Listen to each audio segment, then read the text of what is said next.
கண்டிப்பா ரீச் ஆகும். நான் வந்து எம்காம் முடிச்சிருக்கேன். எனக்கு வந்து 2 கிட்ஸ் இருக்காங்க. 4 வயசு 6 வயசு பசங்க 2 பேர் இப்பதான் ஸ்கூலுக்கு போறாங்க.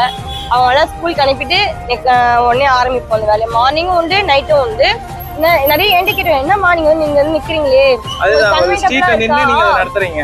கன்வென்டபிளா இருக்கா அப்படின்னு சொல்லி கேட்பாங்க. வேற நிறைய பேர் என்கிட்ட கேட்டு, நான் வேணா ஆஃபர் பண்ணட்டுமா, நீங்க வேணா ஜாப் போறீங்களா, எம்காம் முடிச்சிட்டேன்னு சொல்றீங்களே, நான் வேணா ஆஃபர் பண்ணட்டுமா அப்படின்னு சொல்றேன்.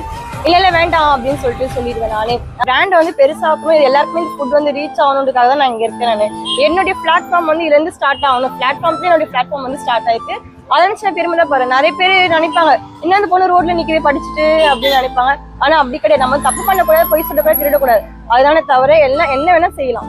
இதுதான் முக்கியமான விஷயம். ஆனா எனக்கு இது பெருமையா தான் இருக்குது. கேர்ளு அப்படிலாம் இல்ல, கேர்ள் பாய் யார் வேணா செய்யலாம். ஒரு பொண்ணு இப்படி பொண்ணு செய்யுதுன்றது ரொம்ப பெருமையான விஷயம் தான். இப்ப நான் ஒரு எனக்கு முன்னாடி நிறைய பேர் இருக்காங்க, நிறைய பேர் குக்